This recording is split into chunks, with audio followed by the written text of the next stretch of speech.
വേഗം ആവട്ടെ, അടുക്കളയിൽ പാത്രം കഴുകാനുണ്ട്. ഞാനിവിടെ ഒരു പണി ചെയ്തുകൊണ്ടിരിക്കുകയല്ലേ, നിനക്കെന്താ പോയി പാത്രം കഴുകാൻ?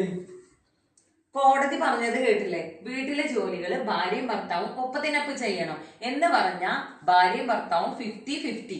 അതെ, കോടതി പറഞ്ഞത് ഒട്ടും ഭാര്യ സഹായിക്കാത്ത ഭർത്താക്കന്മാരെ ഉദ്ദേശിച്ചാണ്. ഈ വീട്ടിൽ ഒരുവിധം ജോലിയൊക്കെ ഞാൻ തന്നെയല്ലേ ചെയ്യുന്നത്. അതെ, അടുത്ത വീട്ടിലെ സിത്തേരയോ ആ ബ്രഷ് ഒന്ന് കൊണ്ടുപോയി വെച്ചേ. നോക്ക്, അവരുടെ മുന്നിൽ വെച്ചെങ്കിലും എന്നെ നാണം കെടുത്തരുത് കേട്ടോ.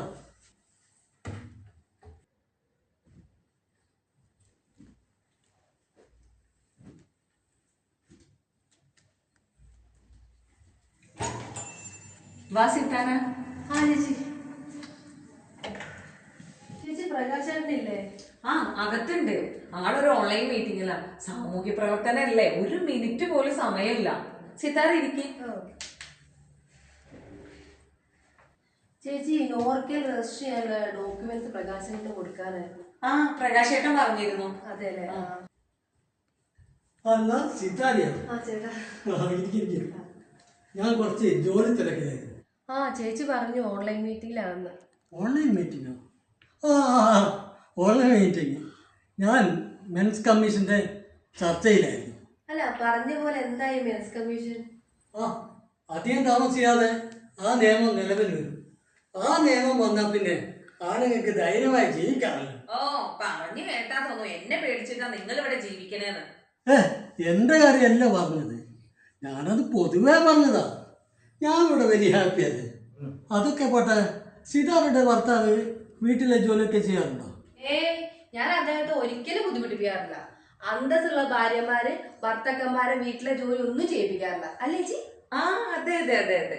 പല വീടുകളിലും ഭാര്യയെ പേടിച്ച് ജീവിക്കുന്ന ഭർത്താക്കന്മാർ ഇപ്പോഴും ഉണ്ട്. നാട്ടിലെ ഞങ്ങളെ വീടിൻ്റെ അടുത്ത് ഒരു ഭാര്യ ഭർത്താവുണ്ട്. എപ്പോഴും വഴക്കാ. അയാൾ പണി കഴിഞ്ഞ് വീട്ടിൽ വന്നു കഴിഞ്ഞാൽ ഭാര്യ എന്ത് ചെയ്യും? ആ വീട്ടിലെ പണി മൊത്തം അയാളെ കൊണ്ട് ചെയ്യിപ്പിക്കും. ഓഹോ, ഭാര്യ ജോലി കഴിഞ്ഞ് വീട്ടിലെത്താൻ വൈകുമായിരിക്കും അല്ലേ? അതിനാ പെണ്ണുങ്ങൾക്ക് ജോലിയും കൂലിയൊന്നുമില്ല. കാശുള്ള വീട്ടിലെ പെണ്ണാണ്. അതിൻ്റെ അഹങ്കാരായിരുന്നു. ഒരു ദിവസേ അയാളുടെ ഭാര്യയോട് പറഞ്ഞത്രേ, അയാൾക്ക് ഇങ്ങനെ വീട്ടുപണിക്കാരനായിട്ട് ജീവിക്കാൻ പറ്റില്ല എന്ന്. അങ്ങനെ ഒന്നും രണ്ടും പറഞ്ഞ് ഭയങ്കര വഴക്കായി അവരെ തമ്മിൽ. സ്വാഭാവികം, അതങ്ങനെ തന്നെയല്ലേ. അതല്ല, പിറ്റേ ദിവസം ഈ പെണ്ണെന്ത് ചെയ്തറിയോ? ഭർത്താവിനെതിരെ ഗാർഹിക പീഡനത്തിന് കേസ് കൊടുത്ത്. അയ്യോ, പാവ മനുഷ്യൻ. ഇത്തരം കാര്യങ്ങൾ വരുമ്പോഴാണ് മെൻസ് കമ്മീഷന്റെ പ്രാധാന്യം വർദ്ധിക്കുന്നത്. എത്ര ആണുങ്ങളാണ് ഒന്നും അറിയാത്ത കാര്യങ്ങൾക്ക് പോലും കേസും കോടതിയുമായി നടക്കുന്നത്.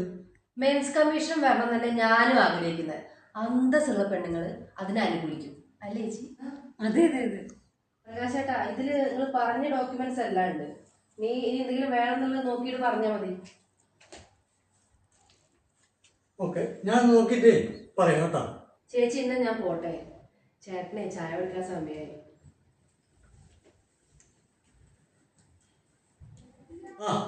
മെൻസ് കമ്മീഷൻ എത്ര വേഗം നടപ്പിലാകട്ടെ.